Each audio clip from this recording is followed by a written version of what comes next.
ಅಧ್ಯಕ್ಷರಾದಂಥ ಶ್ರೀ ವಿನೋದ್ ಹತ್ನಳ್ಳಿ ತಹಸೀಲ್ದಾರ್ ಹಾಗೂ ದಂಡಾಧಿಕಾರಿಗಳು ಇವರಿಗೆ ತಮ್ಮೆಲ್ಲರ ಪರವಾಗಿ ಹಾರ್ದಿಕ ಸ್ವಾಗತವನ್ನು ಕೊಡ್ತೇನೆ.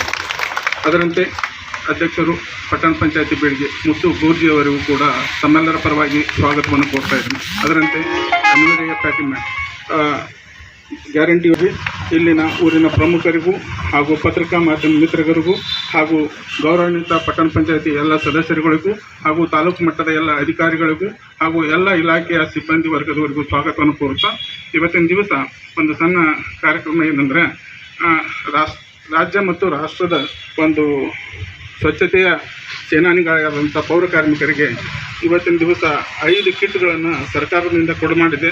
ಅದನ್ನು ಮಾನ್ಯ ಶಾಸಕರು ಕೊಡಬೇಕಂತೇಳಿ 5 ಜನ ಪೌರ ಕಾರ್ಮಿಕರಿಗೆ ನಾವು ಕಿಟ್ಗಳನ್ನು ಕೊಡ್ತಾ ಇದ್ದೀವಿ. ಅದನ್ನು ಪೌರ ಕಾರ್ಮಿಕರು ಸ್ವೀಕರಿಸಬೇಕಂತ ಹೇಳ್ತಾರೆ.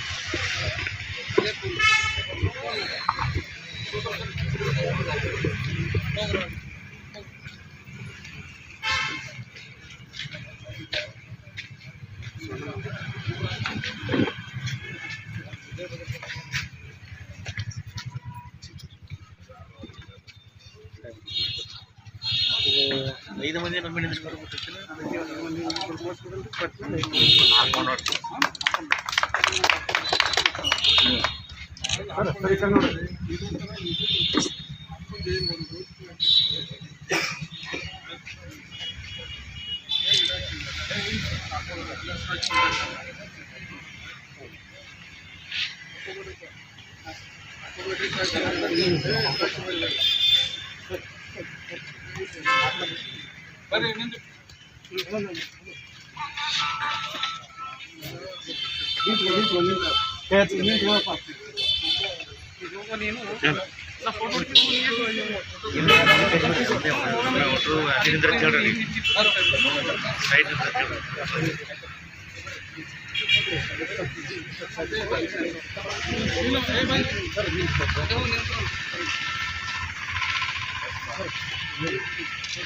ಒಮ್ಮೆ 5 ಜನ ನಿಂತ್ಕೊಂಡು ಹೊಡ್ಕೊಂಡು ಒಂದು ಫೋಟೋ ನೋಡ್ರಿ. ಎಲ್ಲರಿಗೂ ನಮಸ್ಕಾರಗಳು.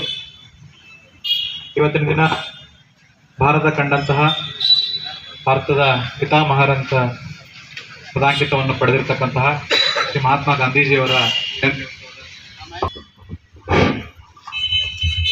ತಾಲೂಕು ಆಡಳಿತದ ವತಿಯಿಂದ ಒಂದು ಜಯಂತ್ಯೋತ್ಸವ ಕಾರ್ಯಕ್ರಮದ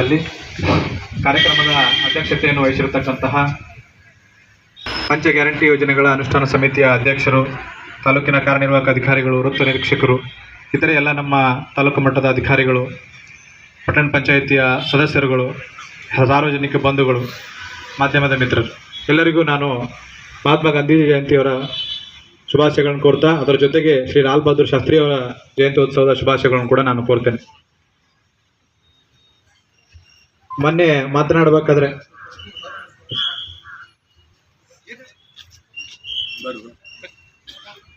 ಮೊನ್ನೆ ಶಾಸಕರು ಒಂದು ತಮ್ಮ ಭಾಷಣದಲ್ಲಿ ಮಾತನಾಡಬೇಕಾದ್ರೆ ಇಡೀ ಜಗತ್ತಿನಲ್ಲಿ ಯಾವುದಾದ್ರೂ ಒಂದು ದೇಶ ಕ್ರಾಂತಿಯನ್ನು ಹೊರತುಪಡಿಸಿ ಕೇವಲ ಸತ್ಯ ಮತ್ತು ಅಹಿಂಸೆಯ ಆಶಯಗಳೊಂದಿಗೆ ಒಂದು ವೈರಿ ರಾಷ್ಟ್ರವನ್ನು ಅಥವಾ ನಮ್ಮನ್ನು ಯಾರು ಆಳ್ತಾ ಇದ್ರು ಅವರನ್ನು ಹೊಡೆದೋಡಿಸಿದ್ದು ಅದು ಕೇವಲ ಭಾರತ ಮಾತ್ರ. ಆ ಒಂದು ಭಾರತದ ಈ ಒಂದು ಏನು ಹೋರಾಟವನ್ನು ಮಾಡಿ ಶಾಂತಿ ಮತ್ತು ಸತ್ಯ ಅಹಿಂಸೆ ಈ ಒಂದು 3 ಅಂಶಗಳನ್ನು ತಮ್ಮ ಧ್ಯೇಯೋದ್ದೇಶದಲ್ಲಿ ಇಟ್ಟುಕೊಂಡು ನಮ್ಮ ಇಡೀ ದೇಶದ ನಾಯಕತ್ವವನ್ನು ಪಡೆದುಕೊಂಡು ನಾಯಕತ್ವದಿಂದ ಮುನ್ನಡೆಸಿಕೊಂಡು ನಮಗೆ ಸ್ವಾತಂತ್ರ್ಯವನ್ನು ತಂದುಕೊಟ್ಟವರು ಯಾರಾದರೂ ಇದ್ದರೆ ಅದು ಮಾನ್ಯ ಶ್ರೀ ಮಹಾತ್ಮ ಗಾಂಧೀಜಿಯವರು. ಅವರು ಒಂದು ಕುಟುಂಬದಲ್ಲಿ ಗುಜರಾತಿನ ಪೋರ್ಬಂದರ್ನಲ್ಲಿ ಹುಟ್ಟಿ ತಮ್ಮ ಸರಳವಾದಂಥ ಜೀವನವನ್ನು ನಡೆಸಿ ಮುಂದೆ ಇಂಗ್ಲೆಂಡಿಗೆ ಬ್ಯಾರಿಸ್ಟರ್ ಆಗಿ ಹೋಗಿ ಜಾಯ್ನ್ ಆಗ್ತಾರೆ. ಅಲ್ಲಿಂದ ಒಂದು ಕೆಲಸದ ನಿಮಿತ್ತ ಸೌತ್ ಆಫ್ರಿಕಾದಲ್ಲಿ ಹೋಗಿರ್ತಾರೆ. ಅವರು ಸೌತ್ ಆಫ್ರಿಕಾದಲ್ಲಿ ತೆರಳಬೇಕಾದರೆ ಟ್ರೈನಿನಲ್ಲಿ ಅವರಿಗೆ ಆವಾಗ ಸೌತ್ ಆಫ್ರಿಕಾದಲ್ಲಿ ಬ್ರಿಟಿಷ್ ಅವರು ಕೂಡ ಆಳ್ತಾ ಇದ್ರು. ಅಲ್ಲಿ ನಾವು ಏನು ನಿಗ್ರೋ ಜನಾಂಗ ಅಂತೀವಿ, ಕರಿ ಜನಾಂಗ ಇರ್ತಾರೆ, ಅಲ್ಲಿ ಅವರ ಮೇಲೆ ಅವರು ಆಳ್ವಿಕೆ ನಡೆಸ್ತಾ ಇದ್ರು. ಸೊ ಅವರಿಗೆ ಅತ್ಯಂತ ಹೀನಾಯವಾದಂತಹ ಭೇದ ಭಾವವನ್ನು ಅವ್ರು ಮಾಡ್ತಾಯಿದ್ರು. ಅದನ್ನು ಅವರು ಸ್ಪಷ್ಟವಾಗಿ ಟ್ರೈನಲ್ಲಿ ಹೋಗಬೇಕಾದ್ರೆ ಅವ್ರು ಕಂಡುಕೊಂಡ್ರು. ಅವರು ಆವತ್ತಿನ ದಿನ ಅವರು ದೃಢ ಸಂಕಲ್ಪ ಮಾಡಿಬಿಟ್ರು, ಇಲ್ಲಿ ಇರ್ತಕ್ಕಂತಹ ಒಂದು ಏನು ಭೇದ ಭಾವ ಇದೆ ಅದನ್ನು ತೊಳೆದು ಹಾಕಲಿಕ್ಕೆ ನಾ ಕಾರ್ಯಪ್ರವೃತ್ತನಾಗ್ತೀನಿ ಅಂಥೇಳಿ. ಅದಾದ ನಂತರ ಅಲ್ಲಿ ಸೌತ್ ಆಫ್ರಿಕಾ ಅಂತಂದರೆ ಭಾರತದಿಂದ ಅನೇಕ ಜನರು ಅಲ್ಲಿ ವಲಸೆ ಹೋಗಿ ಅಲ್ಲಿ ಕೂಡ ಕೆಲಸ ಮಾಡ್ತಾ ಇದ್ರು. ಸೊ ಭಾರತೀಯರು ಮತ್ತು ಅಲ್ಲಿ ಇರ್ತಕ್ಕಂಥ ಮೂಲ ಜನಾಂಗದವರಂತ ನಿಗ್ರೋ ಏನು ಕರಿ ಜನಾಂಗ ಅಂತೀವಿ, ಅವರಿಗೆ ಅತ್ಯಂತ ಭೇದ ಭಾವದಿಂದ ನೋಡ್ಕೊಳ್ಳೋದು ಅವರಿಗೆ ಇನ್ನೂ ಮತ್ತು ಭಾಳ ನೋಡಲಿಕ್ಕೆ ಆಗಲಿಲ್ಲ ಅವ್ರಿಗೆ. ಸೊ ಹಾಗಾಗಿ ಅವರು ಅಲ್ಲೇ ನಿಂತು ತಮ್ಮ ವಕೀಲಿಕೆ ಹುದ್ದೆಯನ್ನು ಮಾಡ್ತಾ ಒಂದು ಸಂಘಟನೆಗಳನ್ನು ಮಾಡಿ ಅಲ್ಲಿ ಒಂದು ಕ್ಯಾಂಪನ್ನು ಮಾಡಿದರು. ಆ ಕ್ಯಾಂಪಲ್ಲಿ ಎಲ್ಲರೂ ಸ್ವಯಂ ಕೆಲಸ ಆ ಕ್ಯಾಂಪನ್ನು ನಿರ್ವಹಣೆ ಮಾಡೋದಾಗಲಿ, ಅವರು ಅವರ ಹೆಂಡತಿ ಅವರೇ ಕೂಡ ಎಲ್ಲ ಶೌಚಾಲಯಗಳನ್ನು ಕೂಡ ತೊಳೆದು ಎಲ್ಲರಿಗೂ ಕೂಡ ಒಂದು ಮಾರ್ಗದರ್ಶಕರಾಗಿ ಇದರಲ್ಲಿ. ಅಲ್ಲಿ ಅವರು ಯಾವ ರೀತಿ ಹೋರಾಟ ಮಾಡಿದ್ರಪ್ಪ ಅಂತಂದರೆ, ಬ್ರಿಟಿಷರು ಅವರ ಒಂದು ಹೋರಾಟಕ್ಕೆ ಮಣಿದು ಅಲ್ಲಿ ಮನೆಗೆ ಒಂದು ಪಾಸ್ ಅಂತ ಇರ್ತಾ ಇತ್ತು ಭಾರತೀಯರಿಗೆ ಅಥವಾ ಕರಿ ಜನಾಂಗದವರಿಗೆ. ಆ ಪಾಸ್ ಇಟ್ಕೊಂಡ್ರೆ ಮಾತ್ರ ಬೇರೆ ಕಡೆ ಪ್ರವೇಶ ಆಗೋದಾಗಲಿ ಅಥವಾ ಒಂದು ಎಂಟ್ರಿ ಕೊಡೋದಾಗಲಿ ಆ ಥರ ಮಾಡ್ತಾ ಇತ್ತು. ಅದ್ರ ಜೊತೆಗೆ ವೈವಾಹಿಕ ಜೀವನ ಕೂಡ ನೀವು ಮದುವೆ ಆಗಿದ್ದರೆ ಮದುವೆ ಅಂತ ಕನ್ಸಿಡರ್ ಮಾಡಂಗಿಲ್ಲ ಅಂತಲೂ ಕೂಡ ಹೇಳ್ತಾ ಇದ್ರು ಅವರು. ಸೊ ಅಂಥ ಒಂದು ಎಲ್ಲ ಆಶಯಗಳನ್ನು ಅಥವಾ ಏನು ಭೇದ ಭಾವದ ಚಟುವಟಿಕೆಗಳನ್ನು ವಿರೋಧ ಮಾಡಿ ಬ್ರಿಟಿಷರಿಂದ ಅದನ್ನೆಲ್ಲ ಹೋಗಲಾಡಿಸ್ಲಿಕ್ಕೆ ಸಹಾಯ ಆಯಿತು. ಸೊ ಅಲ್ಲಿಂದ ಅವರು ಬಂದಿದ್ದು ನೇರವಾಗಿ ಭಾರತಕ್ಕೆ 1905ರಲ್ಲಿ ಬಂದು ಆವಾಗನೇ ನಮ್ಮದು ಸ್ವಾತಂತ್ರ್ಯ ಚಳವಳಿ ಏನು ನಡೀತಾ ಇತ್ತು ಅದರ ಒಂದು ಮುಖ್ಯ ಸ್ಥಾನವನ್ನು ವಹಿಸಬೇಕಾಗಿತ್ತು ಅವರು. ಆ ವಹಿಸೋಕ್ಕಿಂತ ಮೊದಲು ಅವರು ಹೇಳಿದರು ನಾಯಕರಿಗೆ, ಭಾರತವನ್ನು ಉದ್ದಗಲ ತಿರುಗಾಡಿ ಭಾರತದಲ್ಲಿ ಇರ್ತಕ್ಕಂಥ ಸಾಮಾನ್ಯ ಪ್ರಜೆಯ ತುಳಿತ ಏನಿದೆ, ಅವನ ಹೃದಯದಲ್ಲಿ ಏನಿದೆ ಅದನ್ನು ಅರಿತುಕೊಂಡ ನಂತರ ಸ್ವಾತಂತ್ರ್ಯ ಸಂಗ್ರಾಮದಲ್ಲಿ ಒಂದು ರೂಪರೇಷೆ ಹಾಕೊಳ್ಳೋಣ ಅಂತ ಹೇಳಿದಾಗ ಅವ್ರು ಮೊದಲ 2 ವರ್ಷ ಇಡೀ ಭಾರತವನ್ನು ಸುತ್ತಾಡಿ ತಿರುಗಾಡಿ ಎಲ್ಲಿ ಏನು ನಡೀತಾ ಇದೆ ಅನ್ನೋದ್ರ ಬಗ್ಗೆ ಅವರು ಗ್ರಹಿಸಿಕೊಂಡ್ರು. ಅದಾದ ನಂತರ ಸ್ವಾತಂತ್ರ್ಯ ಸಂಗ್ರಾಮದಲ್ಲಿ ಪಾಲ್ಗೊಂಡು ಅನೇಕ ಅವರು ಕೊಟ್ಟಂಥವು ನಾನ್ ಕೋಆಪರೇಷನ್ ಮೂವ್ಮೆಂಟ್ ಆಗಿರ್ಬೋದು, ಕ್ವಿಟ್ ಇಂಡಿಯಾ ಮೂವ್ಮೆಂಟ್ ಆಗಿರ್ಬೋದು.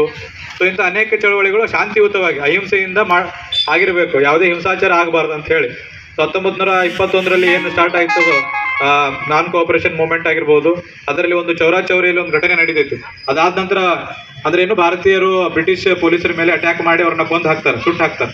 ಸೊ ಅದು ಹಿಂಸೆ ಅಂತ ಹೇಳಿ ಅಂದ್ಕೊಂಡು ಇಡೀ ಒಂದು ನಾನ್ ಕೋಆಪರೇಷನ್ ಮೂವ್ಮೆಂಟನ್ನೇ ಅವ್ರು ಹಿಂತಗೊಳ್ಳೋದಂಥದ್ದು ಇರ್ತಿತ್ತು. ಅದಾದ ನಂತರ ಮತ್ತೆ ಪುನಃ ಇನ್ನೊಂದು ಕಾರ್ಯಕ್ರಮವನ್ನು ಹಾಕಿಕೊಂಡು ಅಮರಣ ಉಪವಾಸ ಆಗಿರ್ಬೋದು, ಅನೇಕ ಕ್ವಿಟ್ ಇಂಡಿಯಾ ಚಳವಳಿ ಆಗಿರ್ಬೋದು. ಅದ್ರ ಮುಖಾಂತರ ನಮ್ಮ ಒಂದು 1947ಕ್ಕೆ ಬರುವಷ್ಟೊತ್ತಿಗೆ ಗಾಂಧೀಜಿಯವರ ಕಡೆಯಿಂದ ಉನ್ನತವಾದಂತಹ ಒಂದು ಚಳವಳಿಯನ್ನು ಮಾಡಿ ನಾವೆಲ್ಲರನ್ನ ಮುನ್ನಡೆಸಿಕೊಂಡು, ಮುಖ್ಯವಾಗಿ ಮಹಿಳೆಯರಿಗೂ ಬಂದರು, ಮಹಿಳೆಯರು ಇದರಲ್ಲಿ ಪಾಲ್ಗೊಂಡ್ರು, ಸಾಮಾನ್ಯ ಜನರು ಪಾಲ್ಗೊಂಡ್ರು. ಸೊ ಎಲ್ಲ ಒಂದು ಇಡೀ ದೇಶನೇ ಅವರ ಒಂದು ಜೊತೆ ನಿಂತುಕೊಂಡು ಅದರ ಮುಂದಾಳತ್ವವನ್ನು ವಹಿಸಿ ನಮ್ಮ ಭಾರತಕ್ಕೆ ಸ್ವತಂತ್ರವನ್ನು ತಂದುಕೊಡುವಲ್ಲಿ ಅವರ ಪಾತ್ರ ಅತ್ಯಂತ ದೊಡ್ಡದಾಗಿದೆ. ಹಾಗಾಗಿ ಈ ಒಬ್ಬ ಮಹಾನ್ ವ್ಯಕ್ತಿಯನ್ನು ನಾವು ಎಷ್ಟೇ ನೆನೆಸ್ಕೊಂಡ್ರು ಪ್ರತಿದಿನ ನೆನೆಸ್ಕೊಳ್ಳೇಬೇಕು. ಅವರಿಗೆ ಬರೀ ಒಂದು ದಿನ ನೆನೆಸ್ಕೊಂಡ್ರೆ ಸಾಲಂಗಿಲ್ಲ, ಪ್ರತಿದಿನನೂ ನೆನೆಸ್ಕೊಂಡು ಅವರ ಆಚಾರ ವಿಚಾರಗಳನ್ನು ನಮ್ಮ ಜೀವನದಲ್ಲಿ ನಾವು ಅಳವಡಿಸ್ಕೋಬೇಕಾಗಿದೆ. ಅವ್ರು ಹೇಳ್ತಾ ಇದ್ರು, ಕೆಟ್ಟದ್ದನ್ನು ಕೇಳಬಾರ್ದು, ಕೆಟ್ಟದ್ದನ್ನು ನೋಡಬಾರ್ದು, ಕೆಟ್ಟದ್ದನ್ನು ಮಾತನಾಡಬಾರ್ದು ಅಂತ ಹೇಳಿ 3 ಮಂಗಗಳು ನಿಮಗೆ ಗೊತ್ತೇ ಇದೆ. ಸೊ ಅದನ್ನು ನಾವು ಇದರಲ್ಲಿ ನಮ್ಮ ದಿನನಿತ್ಯ ಜೀವನದಲ್ಲಿ ರೂಢಿಸ್ಕೊಂಡಾಗ ಮಾತ್ರ ಒಂದು ಉತ್ತಮವಾದಂಥ ಸಮಾಜವನ್ನು ಕಟ್ಟಲಿಕ್ಕೆ ಸಾಧ್ಯ ಆಗ್ತದೆ. ಉತ್ತಮ ಸಮಾಜ ಅಂತಂದಾಗ ಮಾತ್ರ ಉತ್ತಮವಾದಂಥ ಒಂದು ದೇಶವನ್ನು ಕಟ್ಟಲಿಕ್ಕೆ ಸಾಧ್ಯ ಆಗ್ತದೆ. ಸೊ ಅವರು ನಶಿಸಿ ಹೋಗಿದ್ದರೂ ಕೂಡ ಅವರ ಒಂದು ಏನು ಧ್ಯೇಯೋದ್ದೇಶಗಳಿದ್ದು ಅವನ್ನ ಇವತ್ತು ಕೂಡ ನಮ್ಮ ಮನದಲ್ಲಿ ಜಪಿಸಿಕೊಂಡು ದಿನನಿತ್ಯವನ್ನು ಜಪಿಸಿಕೊಂಡು ನಾವು ಸಮಾಜದಲ್ಲಿ ಒಳ್ಳೆಯ ಜೀವನವನ್ನು ನಡೆಸಬೇಕಾಗಿದೆ. ಇಷ್ಟು ಹೇಳಿ ಇನ್ನೊಮ್ಮೆ ಎಲ್ಲರಿಗೂ ಮಹಾತ್ಮ ಗಾಂಧೀಜಿಯವರ ಹಾಗೂ ಶ್ರೀ ಲಾಲ್ ಬಹದ್ದೂರ್ ಶಾಸ್ತ್ರಿಯವರ ಜಯಂತ್ಯೋತ್ಸವದ ಶುಭಾಶಯಗಳನ್ನು ತಿಳಿಸ್ತಾ ನಾನು 2 ಮಾತುಗಳನ್ನು ಮುಗಿಸ್ತೀನಿ.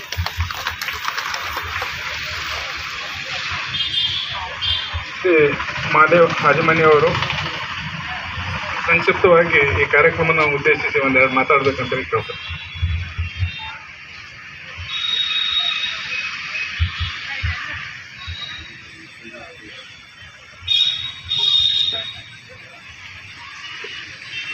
रघुपति राघव राजा राम पतित पावन सीताराम ईश्वर अल्लाह तेरे नाम सबको सन्मति दे भगवान. ಆತ್ಮೀಯರೇ, ಭಾರತ ದೇಶ ಕಂಡಂಥ ಅದ್ಭುತವಾದಂಥ ಈ ದೇಶದ ಈ ಜಗತ್ತಿನ ದೇವತಾ ಮನುಷ್ಯ ಈ ದೇಶದ ಉದ್ಧಾರಕ್ಕಾಗಿ ತಮ್ಮ ಇಡೀ ಕುಟುಂಬವನ್ನೇ ತ್ಯಾಗ ಮಾಡಿದಂಥ ಮಹಾತ್ಮ ಗಾಂಧೀಜಿಯವರ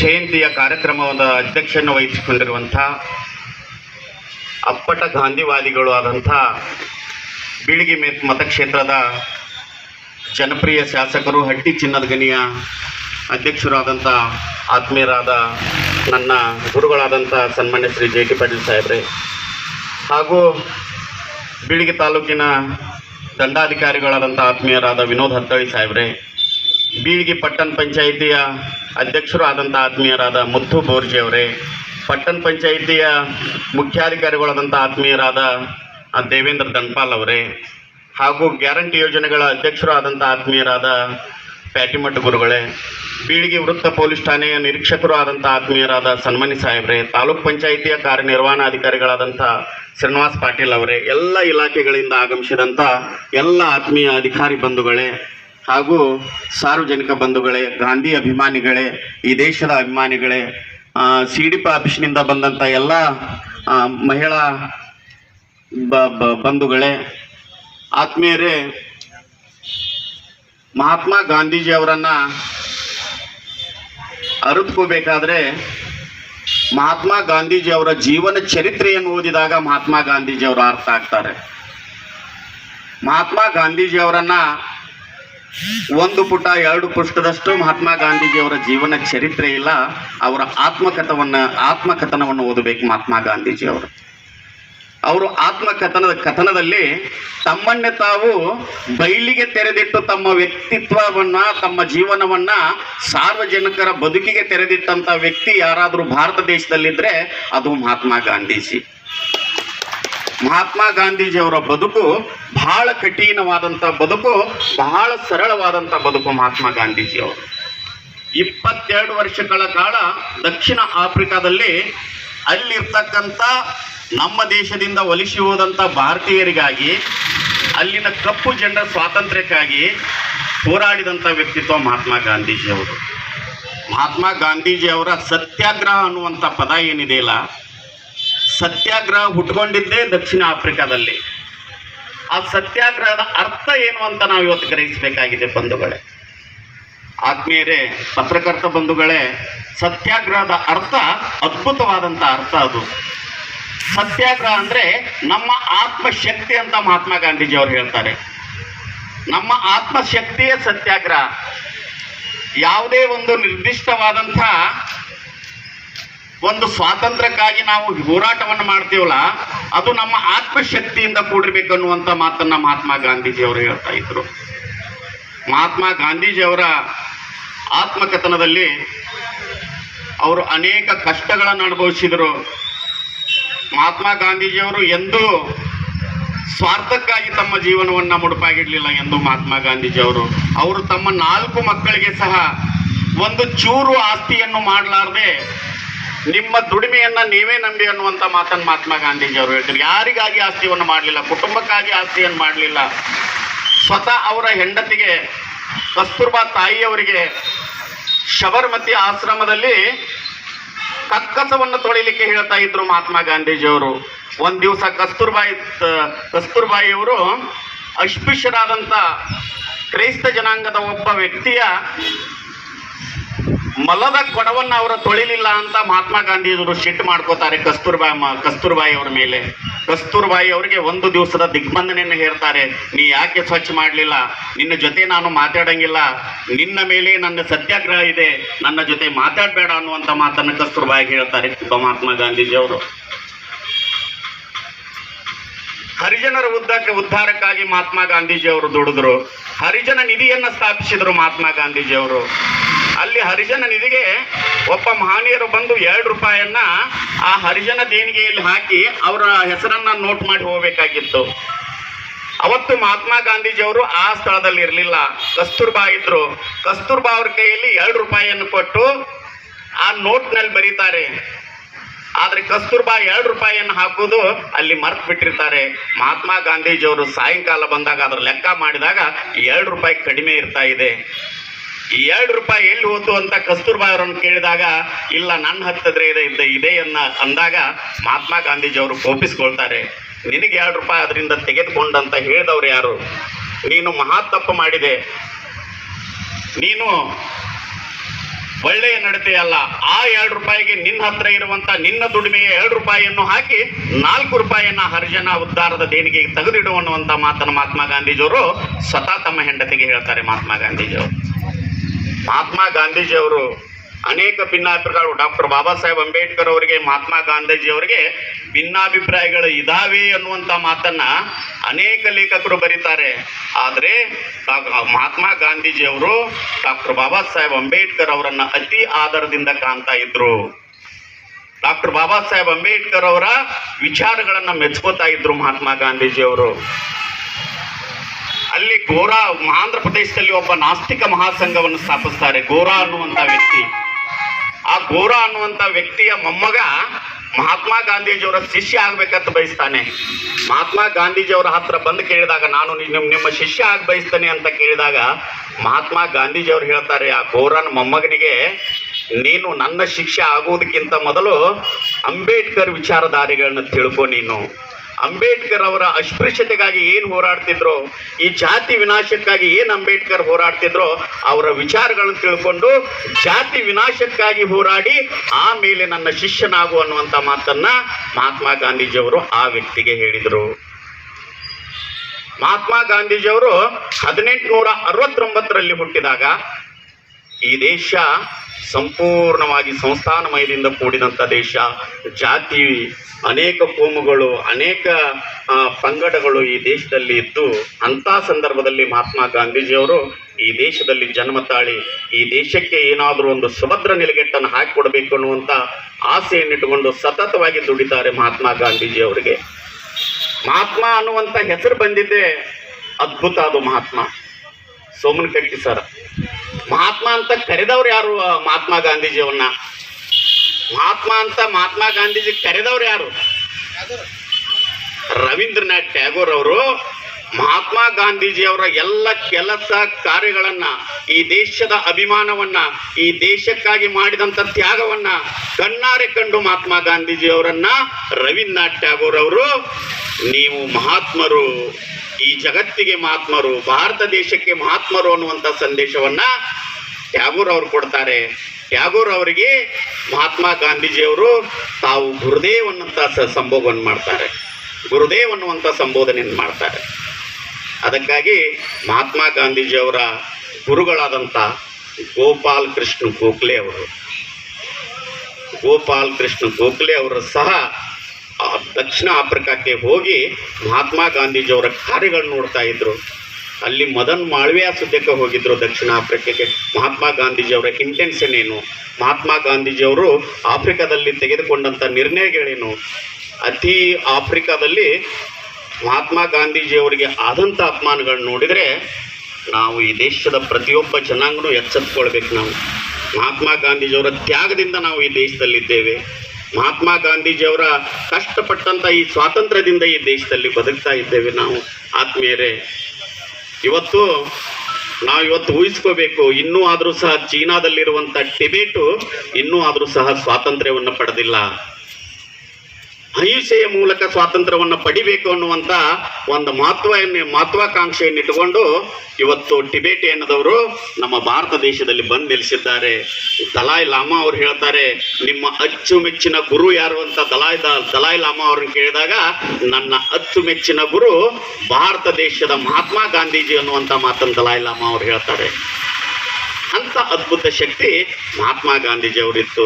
ಮಹಾತ್ಮ ಗಾಂಧೀಜಿಯವರ ಮೇಲೆ ಅತ್ಯಂತ ಪ್ರಭಾವ ಬೀರಿದಂಥ ವ್ಯಕ್ತಿತ್ವದ ನಾಟಕಗಳು, ಸತ್ಯ ಹರಿಶ್ಚಂದ್ರ ನಾಟಕ ಮಹಾತ್ಮ ಗಾಂಧೀಜಿಯವರ ಮೇಲೆ ಪ್ರಭಾವವನ್ನು ಬೀರಿತು. ಸವರ್ಣನ ಪಿತೃಭಕ್ತಿ ಮಹಾತ್ಮ ಗಾಂಧೀಜಿಯವರ ಮೇಲೆ ಪ್ರಭಾವ ಬೀರಿತು. ಇವೆಲ್ಲವನ್ನ ಇವತ್ತು ತಂದೆ ತಾಯಿಗೆ ಬಹಳ ಗೌರವವನ್ನು ಕೊಡ್ತಾ ಇದ್ರು ಮಹಾತ್ಮ ಗಾಂಧೀಜಿಯವರು. ತಂದೆ ತಾಯಿಯವರ ಆದರ್ಶಗಳನ್ನು ಪಾಲಿಸ್ತಾ ಇದ್ರು. ಮೋಹನ್ ದಾಸ್ ಕರಮ್ಚಂದ್ರ ಗಾಂಧಿಯವರು ಸಹ ಅತ್ಯಂತ ಪ್ರಾಮಾಣಿಕತೆ ಮನುಷ್ಯ, ನೈತಿಕ ಮನುಷ್ಯ, ಬದ್ಧತೆ ಉಳ್ಳಂಥ ಮನುಷ್ಯರಾಗಿದ್ದರು. ಪುತ್ಳಿಬಾಯಿ ಸಹ ಅತ್ಯಂತ ಧಾರ್ಮಿಕತೆಯ ಮನುಷ್ಯಳಾಕಿ ಪುತ್ಳಿಬಾಯಿ. ಅಂಥವರ ಮಗ ಮಹಾತ್ಮ ಗಾಂಧೀಜಿಯವರು. ಒಂದು ದಿವಸ ಮಹಾತ್ಮ ಗಾಂಧೀಜಿಯವರು ತಂದೆ ತಾಯಿಗೆ ಸುಳ್ಳನ್ನು ಹೇಳಿ ಮಾಂಸಾಹಾರವನ್ನು ಊಟ ಮಾಡ್ತಾರೆ. ಅಣ್ಣನ ಹಣವನ್ನು ಕದ್ದು ಬಿಡಿಯನ್ನು ಸೇರ್ತಾರೆ. ಕೆಲವೊಂದು ದೋಸ್ತಿಗಳ ಸಂಗಡ ಕೂಡಿ ತಮ್ಮ ಚಾರಿತ್ರ್ಯವನ್ನು ಗೌನ್ ಮಾಡಿಕೊಳ್ಳುವಂಥ ಸಂದರ್ಭದಲ್ಲಿ ಮನಸ್ಸಿನಲ್ಲಿ ಪಶ್ಚಾತ್ತಾಪ ಪಡ್ತಾರೆ. ನಾ ಹೀಗೇಕೆ ಮಾಡಿದೆ, ನಂದು ತಪ್ಪು ಇದು, ನಾನು ಮಾಡಬಾರ್ದು, ನಾನು ಇದಕ್ಕೆ ಆತ್ಮಹತ್ಯೆಯನ್ನು ಮಾಡ್ಕೋಬೇಕನ್ನುವಂಥ ನಿರ್ಣಯನೂ ಸಹ ಮಹಾತ್ಮ ಗಾಂಧೀಜಿಯವರು ಮಾಡ್ಕೋತಾರೆ. ಆ ದತ್ತೂರಿ ಹಣ್ಣಿನ ಬೀಜಗಳನ್ನು ಹುಡುಕಾಡ್ತಾರೆ ಆತ್ಮಹತ್ಯೆಗೆ. ದತ್ತೂರಿ ಹಣ್ಣಿನ ಬೀಜ ತಿಂದರೆ ಮನುಷ್ಯ ಸಾಯ್ತಾನಂತೆ. ಮಹಾತ್ಮ ಗಾಂಧೀಜಿಯವರು ಎಲ್ಲೋ ಹುಡುಕಾಡಿ ಆ ದತ್ತೂರಿ ಹಣ್ಣಿನ 2 ಬೀಜಗಳನ್ನು ತಿಂದು ಮತ್ತೆ ಆತ್ಮಾಲೋಕನ ಮಾಡ್ಕೋತಾರೆ. ನಾನು ಆತ್ಮಹತ್ಯೆ ಮಾಡ್ಕೋಬಾರ್ದು, ಇದು ಹೇಡಿತನದ ಲಕ್ಷಣ, ನಾನು ಈ ಜಗತ್ತಿನಲ್ಲಿ ಇದ್ದು ಜಯಿಸಬೇಕು ಅನ್ನುವಂಥ ನಿರ್ಣಯವನ್ನು ಮಾಡಿಕೊಂಡು ಇನ್ನು ಮುಂದೆ ಅವರ ತಂದೆಗೆ ಒಂದು ಚೀಟಿಯಲ್ಲಿ ಬರೀತಾರೆ. ಕರಮ್ಚಂದ್ ಗಾಂಧಿ ಅವರಿಗೆ, ಅಪ್ಪಾಜಿ ನನ್ನಿಂದ ಬಹಳ ತಪ್ಪಾಗಿದೆ, ನಾನು ಮಹಾ ತಪ್ಪವನ್ನು ಮಾಡಿದ್ದೇನೆ, ನನ್ನನ್ನು ಕ್ಷಮಿಸಿಬಿಡಿ ಅಪ್ಪಾಜಿ ಅನ್ನುವಂಥ ಮಾತನ್ನು ಒಂದು ಲೆಟರ್ ಕೊಡ್ತಾರೆ. ಕರಮ್ಚಂದ್ ಗಾಂಧಿಯವರು ಮಹಾತ್ಮ ಗಾಂಧೀಜಿಯವರಿಗೆ ತಿರುಗಿ ಏನೂ ಮಾತಾಡಲಿಲ್ಲ. ಅವರು ಕರಮ್ಚಂದ್ ಗಾಂಧಿಯವರು ಅವ್ರ ಲೆಟರನ್ನು ನೋಡ್ತಾರೆ. ಅದರಲ್ಲಿ ಓದಿ ಕರಮ್ಚಂದ್ರ ಗಾಂಧಿ ಅವರು ತಾವೇ ಅಳ್ತಾರೆ. ಅವರು ಮಗನಿಗೆ ಏನು ಹೇಳಂಗಿಲ್ಲ ಅವ್ರು ಮಹಾತ್ಮ ಗಾಂಧೀಜಿಯವ್ರಿಗೆ.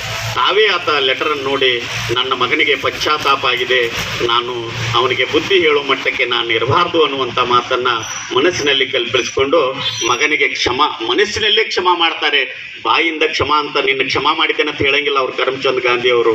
ಮನಸ್ಸಿನಲ್ಲಿ ಕ್ಷಮಾ ಮಾಡಿ ಆಯಿತು ಅಂತ ತಪ್ಪಿರ್ತಾರೆ. ಮಹಾತ್ಮ ಗಾಂಧೀಜಿಯವರ ನುಡಿಯನ್ನು ನಾವು ಇವತ್ತು ಅನುಕರಿಸಬೇಕಾಗಿದೆ ಬಂಧುಗಳೇ. ಇವತ್ತು ಎಲ್ಲರೂ ಸೇರಿ ಮಹಾತ್ಮ ಗಾಂಧೀಜಿಯವರ ಆದರ್ಶಗಳನ್ನು, ಮಹಾತ್ಮ ಗಾಂಧೀಜಿಯವರಿಗೆ ಜಾತಿ ಇಲ್ಲ, ಪಂಥ ಇಲ್ಲ, ಧರ್ಮ ಇಲ್ಲ. ಅವರಿಗೆ ಮಹಾತ್ಮ ಗಾಂಧೀಜಿಯವರು ಯಾವುದೇ ಧರ್ಮಕ್ಕೆ ಸೀಮಿತ ಅಲ್ಲ, ಯಾವುದೇ ಜಾತಿಗೆ ಸೀಮಿತ ಅಲ್ಲ.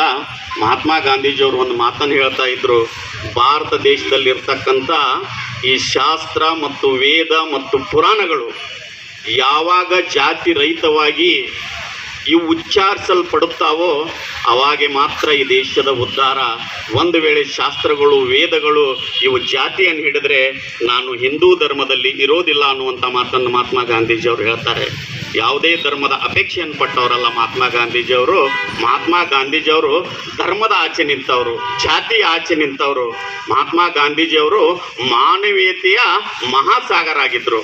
ಅದಕ್ಕಾಗಿ ಈ ದೇಶ ಮರಿಲಾರದಂಥ ಮಾಣಿಕ್ಯಗಳು ಒಬ್ಬರು ಮಹಾತ್ಮ ಗಾಂಧೀಜಿ. ಈ ದೇಶಕ್ಕೆ ಸ್ವಾತಂತ್ರ್ಯವನ್ನು ತಂದುಕೊಟ್ಟಂಥ, ಎಲ್ಲ ದಲಿತರನ್ನು ಪ್ರೀತಿಸಿದಂಥ, ಹರಿಜನರಿಗೆ ಮುಕ್ತವಾಗಿ ಇರಬೇಕು ಅನ್ನುವಂಥ ವಾತಾವರಣವನ್ನು ನಿರ್ಮಾಣ ಮಾಡಿದಂಥ ಮಹಾತ್ಮ ಗಾಂಧೀಜಿಯವರು, ಈ ದೇಶಕ್ಕೆ ಸ್ವಾತಂತ್ರ್ಯವನ್ನು ಕೊಟ್ಟಂಥ ಡಾಕ್ಟರ್ ಬಾಬಾ ಸಾಹೇಬ್ ಅಂಬೇಡ್ಕರ್ ಅವರು, ಈ ದೇಶದ ಪ್ರತಿಯೊಬ್ಬನು ಉದ್ಯೋಗ ಮಾಡಬೇಕು, ಈ ದೇಶ ಕೈಗಾರಿಕೆಯಿಂದ ಮೇಲೇಳಬೇಕು ಅನ್ನುವಂಥ ಉದ್ದೇಶ ಇಟ್ಟುಕೊಂಡಂಥ ಜವಾಹರ್ಲಾಲ್ ನೆಹರು ಅವರು 20 ಅಂಶದ ಕಾರ್ಯಕ್ರಮಗಳನ್ನು ಈ ದೇಶದಲ್ಲಿ ಜಾರಿಗೆ ತಂದಂಥ ಶ್ರೀಮತಿ ಇಂದಿರಾ ಗಾಂಧಿಯವರು, ಇವರನ್ನು ನಾವು ಎಂದೂ ಮರಿಬಾರ್ದು. ಆ ನಿಟ್ಟಿನಲ್ಲಿ ಮಹಾತ್ಮ ಗಾಂಧೀಜಿಯವರ ಆದರ್ಶಗಳನ್ನು ಪಾಲಿಸೋಣ. ಈ ದೇಶದ ಪ್ರತಿಯೊಬ್ಬರೂ ಸಹ ಮಹಾತ್ಮ ಗಾಂಧೀಜಿಯವರ ಹಾಕಿದಂಥ ಹೆಜ್ಜೆಯಲ್ಲಿ ನಾವು ನಡಿಬೇಕಾಗಿದೆ. ಅದಕ್ಕಾಗಿ ನಮ್ಮ ಭೀಮ್ಸಿ ಅನ್ನೋರು ಭಾಳ ಚೆನ್ನಾಗಿ ಹಾಡಿದರು, ವಂದೇ ಮಾತರಂ ಸುಜಲಾಂ ಸುಫಲಾಂ ಮಲಯಜ ಶೀತಲಾಂ. ಈ ದೇಶ ಅದ್ಭುತವಾದಂಥ ದೇಶ ನಮ್ಮದು. ಈ ದೇಶದಲ್ಲಿ ನಾವು ಸ್ವಾತಂತ್ರ್ಯ ಪಡೆದು ಇರಬೇಕಾದ್ರೆ ಮಹಾತ್ಮ ಗಾಂಧೀಜಿಯವರ ಕಲ್ಪನೆ ಭಾಳ ದೊಡ್ಡದು. ಅದೇ ರೀತಿಯಾಗಿ ಲಾಲ್ ಬಹದ್ದೂರ್ ಶಾಸ್ತ್ರಿ ಅವ್ರನ್ನ ಈ ಸಂದರ್ಭದಲ್ಲಿ ನಾವು ಮರಿಬಾರ್ದು. ಲಾಲ್ ಬಹದ್ದೂರ್ ಶಾಸ್ತ್ರಿ ಅವರು ರೈತರ ಸಲುವಾಗಿ ಜೈ ಜವಾನ್ ಜೈ ಕಿಸಾನ್ ಅನ್ನುವಂಥ ಘೋಷಣೆಯನ್ನು ಮಾಡಿದರು. ಈ ದೇಶದ ಬಲಿಷ್ಠ ಅಷ್ಟೇ ಚಾಣಾಕ್ಷದ ಪ್ರಧಾನಮಂತ್ರಿ ಅವರು ತಾಸ್ಕಂಟ್ನಲ್ಲಿ ನಿಧನ ಹೊಂದಿದಾಗ ಅವ್ರಿಗೆ ಅಚಾನಕ್ಕಾಗಿ ಸಾವಾಯಿತು ಲಾಲ್ ಬಹದ್ದೂರ್ ಶಾಸ್ತ್ರಿ ಅವರಿಗೆ. ಅವರು ಕೂಡ ಈ ಪ್ರತಿ ಸೋಮವಾರ ಈ ಭಾರತ ದೇಶದ ಪ್ರತಿಯೊಬ್ಬನು ಉಪವಾಸ ಮಾಡಬೇಕು, ಇಲ್ಲಿ ಆಹಾರದ ಅಭಾವವನ್ನು ತಡೆಗಟ್ಟಬೇಕು, ಪ್ರತಿಯೊಬ್ಬರಿಗೆ ಆಹಾರ ಸಿಗಬೇಕು ಅನ್ನುವಂಥ ಒಂದು ದಿಟ್ಟವಾದಂಥ ನಿರ್ಧಾರ ತಗೊಂಡು ಇಡೀ ಭಾರತ ದೇಶದ ಜನತೆ ಪ್ರತಿ ಸೋಮವಾರ ಉಪವಾಸ ಮಾಡ್ರಿ ಅಂತ ಕರೆಯನ್ನು ಕೊಟ್ಟಂಥವ್ರು ಯಾರಾದರೂ ಇದ್ದರೆ ಅದು ಲಾಲ್ ಬಹದ್ದೂರ್ ಶಾಸ್ತ್ರಿ ಅವರು ಅನ್ನುವಂಥದ್ದನ್ನು ನಾವು ನೀವು ತಿಳ್ಕೊಂಡು ಮಹಾತ್ಮ ಗಾಂಧೀಜಿಯವರ ಬಗ್ಗೆ ನಮ್ಮ ಶಾಸಕರು ಅದ್ಭುತವಾಗಿ ಅವರ ಕಥನವನ್ನು ಓದಿದ್ದಾರೆ. ಮಹಾತ್ಮ ಗಾಂಧೀಜಿಯವರ ಜೀವನ ಏನಿತ್ತು, ಹೆಂಗಿತ್ತು, ಅನೇಕ ವಿಷಯಗಳನ್ನ ನನ್ನ ಗುರುಗಳಾದಂಥ ಸನ್ಮಾನ್ಯ ಶ್ರೀ ಜೆ ಟಿ ಪಾಟೀಲ್ ಹೇಳ್ತಾರೆ. ದಯಮಾಡಿ ನನಗೆ ಮಾತಾಡಲಿಕ್ಕೆ ಅವಕಾಶ ಕೊಟ್ಟಂಥ ಆತ್ಮೀಯ ಎಲ್ಲ ಬಂಧುಗಳಿಗೆ ವಂದಿಸಿ ನನ್ನ ಮಾತಿಗೆ ವಿರಾಮ ಹೇಳುತ್ತೇನೆ. ಜೈ ಮಹಾತ್ಮ ಗಾಂಧೀಜಿ, ಜೈ ಭಾರತ್, ಜೈ ಸಂವಿಧಾನ. ಭಾಷಣ ಹೇಗೆ ಮಾಡ್ಬೇಕು, ನಾನು A to Z ಮಾದೇ ಹೇಳಬೇಕಿಲ್ಲ, ಪರವಾಗಿಲ್ಲ. ಆದರೆ ಮಹಾತ್ಮ ಗಾಂಧಿಯವರು ಬಡತನ ಕುಟುಂಬದಿಂದ ಬಂದವರಲ್ಲ. ಒಳ್ಳೆಯ ಕುಟುಂಬದಲ್ಲಿ ಜನಿಸಿದವರು, ಒಳ್ಳೆಯ ಸಂಸ್ಕಾರ ಹೊಂದಿದ ತಂದೆ ತಾಯಿಯ ಹೊಟ್ಟೆಯಲ್ಲಿ ಜನಿಸಿದವರು.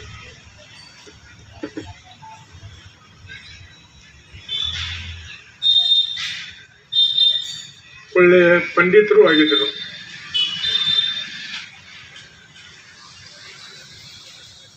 ಇಂಗ್ಲೆಂಡ್ನಲ್ಲಿ ಬ್ಯಾರಿಸ್ಟರ್ ಪದವಿ ಪಡ್ಕೊಂಡು ಸೌತ್ ಆಫ್ರಿಕಾಕ್ಕೆ ಹೋದದ್ದನ್ನು ಮಾದೇವ್ ಹೇಳಿದರು. ಅವರ ಆದದ್ದು ಅನುಭವ ಏನಂದ್ರೆ, ಇಂಗ್ಲೆಂಡ್ನಿಂದ ಸೌತ್ ಆಫ್ರಿಕಾಗೆ ಮೊದಲನೇ ದರ್ಜೆ ರೈಲಿನಲ್ಲಿ ಪ್ರವಾಸ ಮಾಡ್ತಾ ಇದ್ದರು.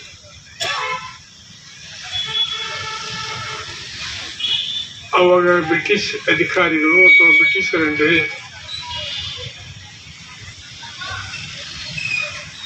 This bogie is meant for only 5 people, not dogs ಅಂತ ತಿಳ್ಕೊಂಡು ಇದನ್ನು ಮಾಡಿದರು.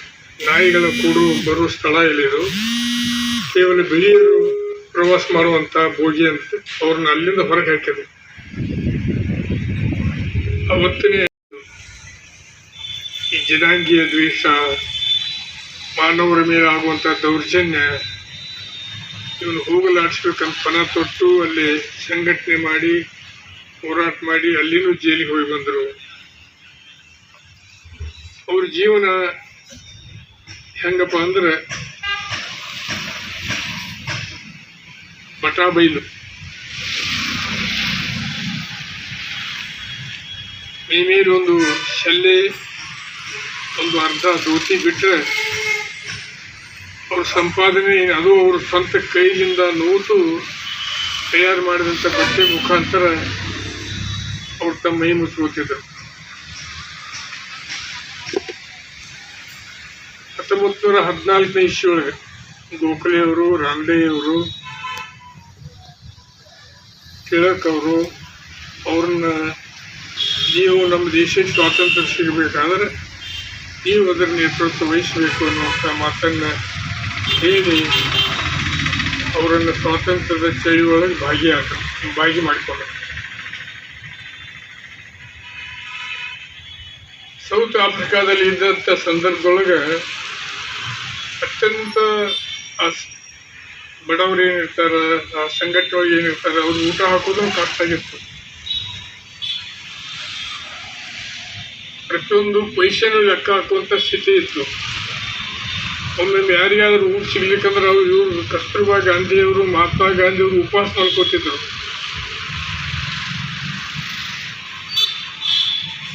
ಅಂಥ ಕಠಿಣ ಜೀವನವನ್ನು ಈ ಜಗತ್ತಿನಲ್ಲಿ ಯಾರೂ ನಡೆಸಿಲ್ಲ.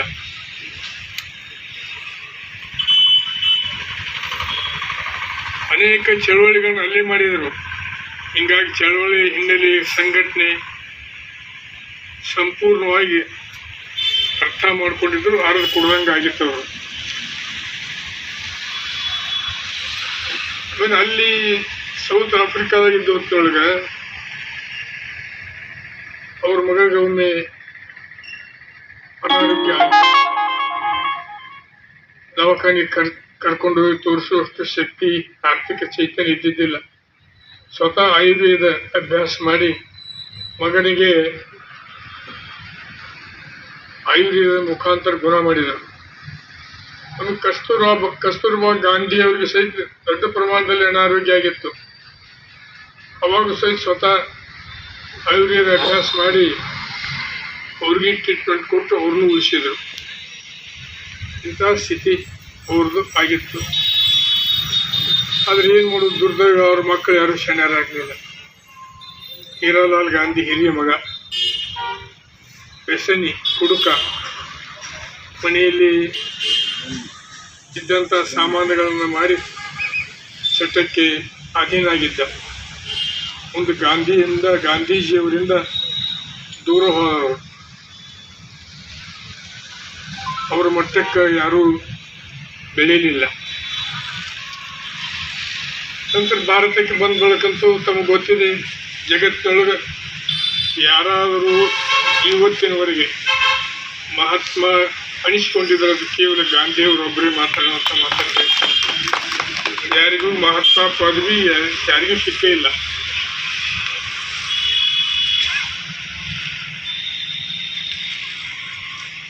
ಮಾದೇವ್ ಹೇಳ್ದಂಗೆ ಏನೂ ಆಸ್ತಿ ಮಾಡ್ಕೊಳ್ಳಿಲ್ಲ. ಇಡೀ ಜೀವನವೇ ದುರಂತಮಯವಾಗಿ ಹೋಯ್ತು ಅವರು. ಒಂದೊಂದು ಪ್ರಸಂಗದೊಳಗೆ ಅವ್ರ ಹಿಂಬಾಲಕರು ಇದ್ದವರು ಅವ್ರು ತಿರುಗಿ ಬಿದ್ದರು. ಕಣ್ಣೀರು ಹಾಕಿ ದುಃಖವನ್ನು ಅನುಭವಿಸಿದ್ದಾರೆ. ಏನಪ್ಪ ಇದು, ನಾನು ಮಾಡಕ್ಕೆ ಏನು ಹೊಂಟಿದ್ದೀನಿ, ಇವ್ರು ಏನಂತ ತಿಳ್ಕೊಂಡು ಪಶ್ಚಾತ್ತಾಪ ಪಡ್ಕೊಂಡಿದ್ದಾರೆ. ಅವಾಗ ಅವರು ದಾರಿ ಏನಪ್ಪ ಅಂದ್ರೆ ಮೌನ ಅಥವಾ ಉಪವಾಸ ಅಥವಾ ಸತ್ಯಾಗ್ರಹ. ಇದರ ಮುಖಾಂತರ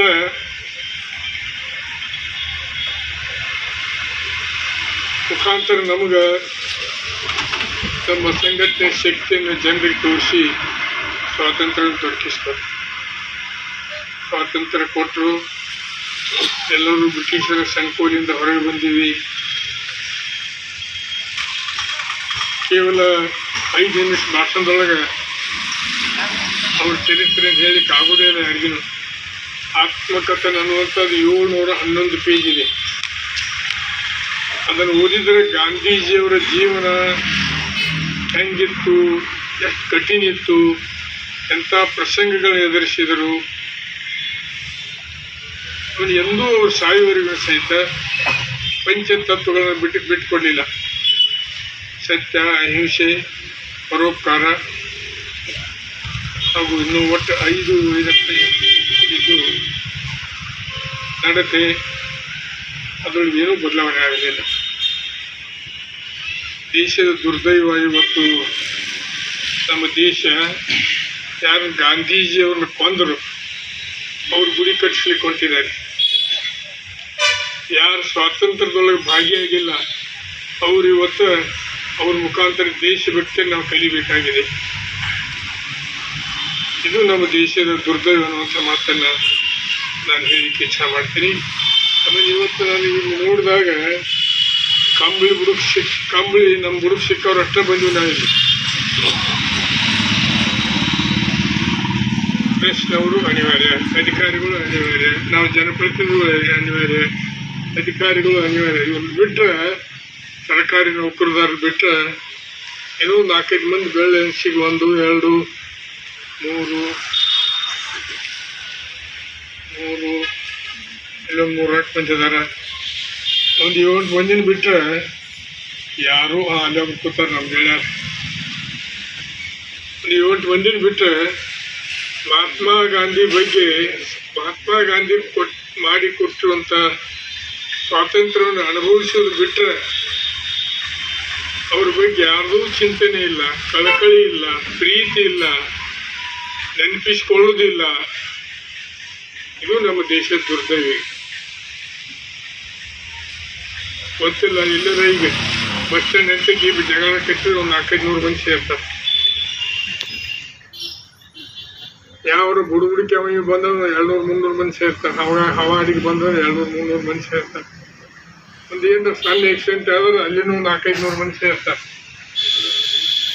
ಆದರೆ ಇವತ್ತು ಯಾರು ನಮ್ಮ ದೇಶಕ್ಕಾಗಿ ತನ್ನ ಪ್ರಾಣವನ್ನೇ ತ್ಯಾಗ ಮಾಡಿ ಕೊನೆಗೆ ಗುಂಡಿಗೆ ಆಹುತಿಯಾಗಿ ದೇಶದ ಜನರನ್ನು ರಕ್ಷಣೆ ಮಾಡಿ, ದೇಶವನ್ನು ರಕ್ಷಣೆ ಮಾಡಿ ಸ್ವಾತಂತ್ರ್ಯವನ್ನು ತಂದು ಕೊಟ್ಟಿರುವಂಥ ಮಹಾತ್ಮ ಗಾಂಧಿಯವರ ಒಂದು ದಿವಸ, ವರ್ಷದೊಳಗೆ ಒಂದು ದಿವಸ ನಾವು ನೆನಪಿಸ್ಕೊಳ್ಳಿಕ್ಕೆ ತಯಾರಿಲ್ಲ ಅಂದ್ರೆ ಅದು ಒಂದು ನಮ್ಮ ಏನು ತಾಲೂಕು ಆಡಳಿತ ಅಂದರೆ ವೈಫಲ್ಯ ಇರ್ಬೋದು.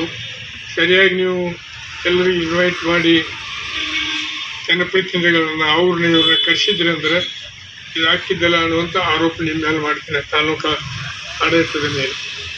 ಆಮೇಲೆ ಎಲ್ಲ ಇಲಾಖೆಯವರು ಬಂದಿಲ್ಲ. ನೀವು ಯಾರು ನಮ್ಮ ಜೊತೆ ಕುರ್ಚಿ ಮೇಲೆ ಕುಂಡಿರ್ತೀರಿ ಅವರಷ್ಟೇ ಬರ್ತೀರಿ. BO, EO, ಪೊಲೀಸ್ ಅಧಿಕಾರಿ, ತಹಸೀಲ್ದಾರು, ನಮ್ಮ ಮುನ್ಸಿಪಾಲ್ಟಿ ಇವರು ಬಿಟ್ಟರೆ ನಮಗೆ ಬೋರ್ಜಿಗೆ ಇವ್ರಿಗೆ ಅನಿವಾರ್ಯ ಕುರ್ಚಿ ಐತೆ ನೋಡಿ ನಮಗೆ. ಅದ ನಮ್ಮ ಕಮಲ್ ಬುಡಕ್ಕೆ ಸಿಕ್ಕತ್ತೆ ಅದಕ್ಕೆ ಹೇಳಿದ್ದು ನಾನು. ಇದಾಗಬಾರ್ದು. ದಯಮಾಡಿ ಇನ್ನೊಮ್ಮೆ ಇಲ್ಲಕ್ಕೆ ನಾನು ಜಿಲ್ಲಾಧಿಕಾರಿಗಳಿಗೆ ಸರ್ಕಾರಕ್ಕೆ ರಿಪೋರ್ಟ್ ಮಾಡ್ಬೇಕಂತ ನಾನು. ನಿಮ್ಮ ವೈಫಲ್ಯ, ಮಹಾತ್ಮ ಗಾಂಧಿ ಅಂಥವ್ರ ಬಗ್ಗೆ ಇಷ್ಟು ಹಗುರವಾಗಿ ನೀವು ತಾಲೂಕು ಆಡಳಿತ ತಗೋತಂದ್ರೆ ಮುಂದೆ ಯಾರು ಹೂ ಇಸ್ ರೆಸ್ಪಾನ್ಸಿಬಲ್. ಇದು ಭಾಳ ತಪ್ಪಿನ ವಿಷಯ ಅನ್ನುವಂಥದ್ದು ನಿಮ್ಮ ಗಮನಕ್ಕೆ ಇನ್ನೊಮ್ಮೆ ಇಂಥದ್ದು ರಿಪೀಟ್ ಆದರೆ I will never forget it, I will never argue it, take it very serious. ಒಂದು ಅದನ್ನು ನೋಡ್ರಿ, ನಮ್ಮ ದೇಶದೊಳಗೆ ಅತ್ಯಂತ ಪ್ರಾಮಾಣಿಕ ಪ್ರಧಾನಮಂತ್ರಿಗಳು ಆಗಿ ಹೋದವರೆಂದ್ರೆ ಲಾಲ್ ಬಹದ್ದೂರ್ ಶಾಸ್ತ್ರಿ ಅವರು. ಪ್ರಧಾನಮಂತ್ರಿ ಆದ ಬಳಿಕ ಅವ್ರಿಗೊಂದು ಕೋರ್ಟ್ ಇತ್ತು, ಕೋರ್ಟ್ ಹರಿದಿತ್ತದು ಮನೆಯ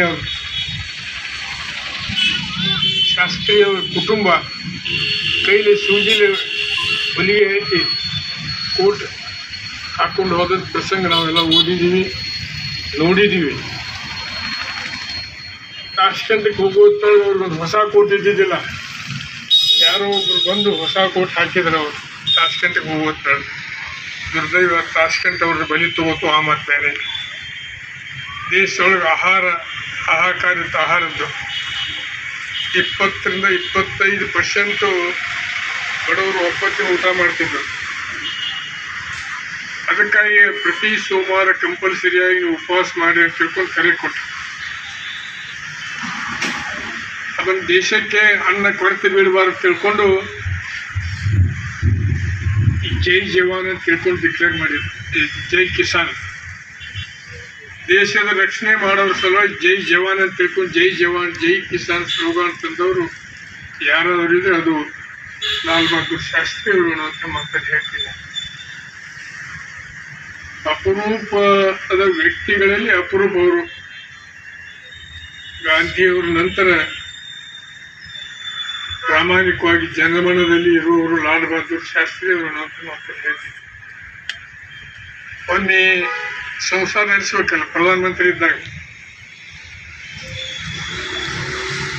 ಯಾರು ಆಳು ಕಾಳು ಅಂತ ಮತ್ತೊಬ್ಬರ ಕಡೆಯಿಂದ ಪ್ರಧಾನಮಂತ್ರಿಯವರು ಮನೆಯವರ ತಿಳ್ಕೊಂಡು ಮನೆಗೆ ಹೆಚ್ಚಿನ ಸಾಮಾನು ತರಿಸಿದ್ರು. ಶಾಸ್ತ್ರಿಯವರು ಬಂದು ನೋಡ್ತಾ ಇದ್ದು ಎಲ್ಲಿಂದ ಬಂತು, ನಮಗಿರೋದು ಪಗಾರ ಎಷ್ಟು, ಇದು ಎಲ್ಲಿಂದ ಬಂತ ಕೇಳ್ತಾರೆ. ಅವತ್ತನ ಕುಟುಂಬಕ್ಕೆ ತಾಕೀತು ಮಾಡ್ತಾರೆ, ಎಲ್ಲಿ ಒಂದು ಪೈಸಾ ನಾವು ಉಪವಾಸ ಇರೋನು ಕರೆ ಪ್ರಧಾನಮಂತ್ರಿ ಆದ ಸಹಿತ ಉಪವಾಸ ಇರೋನು, ಆದರೆ ಏನೂ ಹೆಚ್ಚಿಗೆ ಸಾಮಾನು ನಮ್ಮ ಅವಶ್ಯಕತೆ ಬಿಟ್ಟು ಏನೂ ಸಾಮಾನು ತರಬಾರ್ದು, ನಮ್ಮ ಪಗಾರನೊಳಗೆ ನಾವು ಸಂಸಾರ ನಡೆಸೋಣ ಅನ್ನುವಂಥ ಮಾತನ್ನು ಹೇಳಿದವರು ಲಾಲ್ ಬಹದ್ದೂರ್ ಶಾಸ್ತ್ರಿ ಅವರು. ಇಂಥ ಜೀವನ ನಡೆಸಿದ ಇಬ್ಬರು ವ್ಯಕ್ತಿಗಳನ್ನು ನೆನೆಸೋದು ನಮ್ಮೆಲ್ಲರ ಕರ್ತವ್ಯ, ಧರ್ಮ.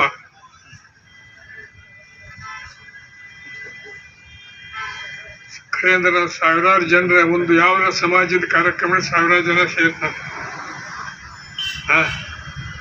ಜಾತಿ ಆಧಾರದ ಮೇಲೆ ಏನು ಮಾಡ್ತಿರಲ್ಲ, ಸಾವಿರಾರು ಜನ ಸೇರ್ತಾರೆ.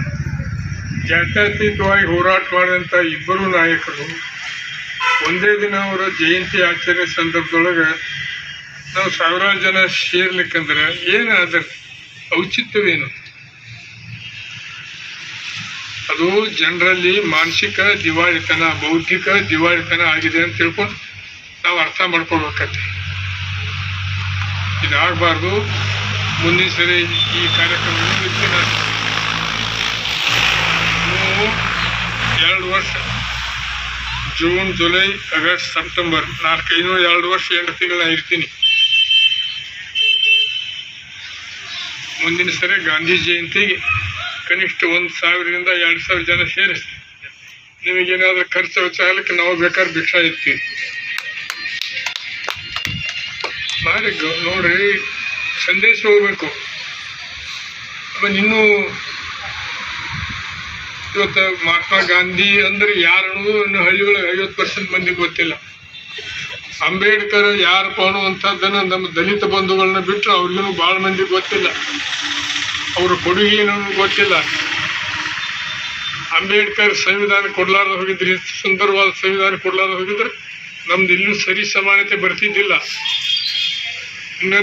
ಇನ್ನೂವರೆಗೂ ಸಹಿತ ತುಳಿತಕ್ಕೆ ಒಳಗಾಗುವಂಥ ಸಮಾಜಗಳು ನೋಡಬೇಕಾಗಿತ್ತು ನಾವು. ಆ ಒಂದು ಶಕ್ತಿ ಇವತ್ತು ಎಲ್ಲರಿಗೂ ಕೊಟ್ಟಿದ್ದಾರೆ. ಇಂಥವ್ರ ಇದರೊಳಗೆ ಅವ್ರ ಇವ್ರು ಏನು ಮಾಡ್ತಾರೆ, ಅಂಬೇಡ್ಕರ್ ಇದ್ದಾಗ ಒಟ್ಟು ಕೂಡ್ತಾರೆ. ಈಗ ಮಾದೇವ ಒಬ್ಬನೇ ಬರ್ತಾರೆ, ಶಿವಾನಂದ ಒಬ್ಬ ಬಂದ, ಈ ಶಿವಾನಂದ ಒಬ್ಬ ಬಂದ. ಹೇಳ್ರಿ ಏನು ಪದ್ಧತಿ?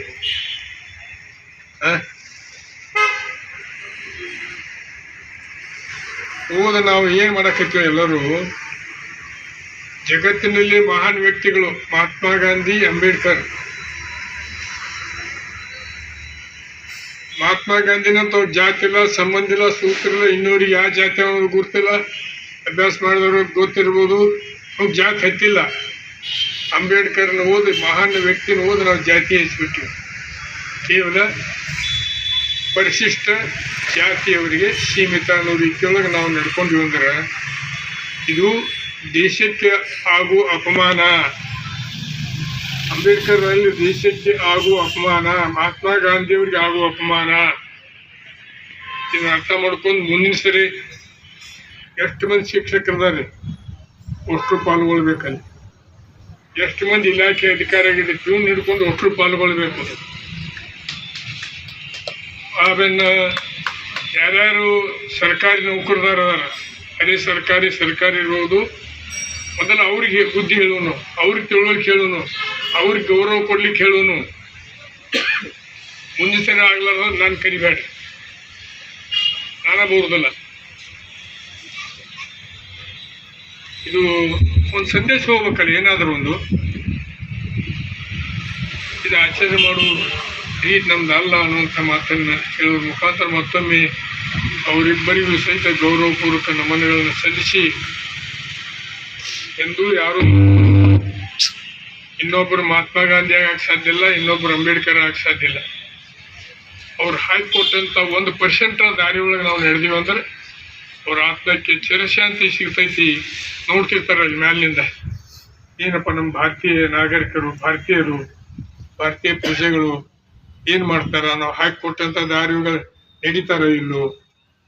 1% 100 ಅಲ್ಲ 100% ಆದರೂ ನಾವು ನಡೀತೀವಿ ಅಂದ್ರೆ ಅವ್ರಿಗೆ ಗೌರವ ಸಲ್ಲಿಸ್ದಂಗೆ ಅನ್ನುವಂಥ ಮಾತನ್ನು ಹೇಳಿ ಎಲ್ಲರಿಗೂ ನಮಸ್ಕರಿಸಿ 2 ಮಾತು ಮುಗಿಸ್ತೀವಿ. ಅದರಂತೆ ನಾವು ಕೂಡ 1% ಆದರೂ ಕೂಡ ಆ ಮಾರ್ಗದಲ್ಲಿ ನಡಿಬೇಕನ್ನುವಂಥ ಮಾತನ್ನು ಹೇಳಿದ್ದಾರೆ. ಅವರಿಗೆ ಈ ಇಲಾಖೆಯ ಪರವಾಗಿ ಹಾಗೂ ತಮ್ಮೆಲ್ಲರ ಪರವಾಗಿ ಹಾರ್ದಿಕ ಧನ್ಯವಾದಗಳನ್ನು ಅರ್ಪಿಸುತ್ತೆ ಇವತ್ತಿನ ಈ ಸಭೆಯನ್ನು ಮುಕ್ತಾಯಗೊಳಿಸ್ತಾರೆ.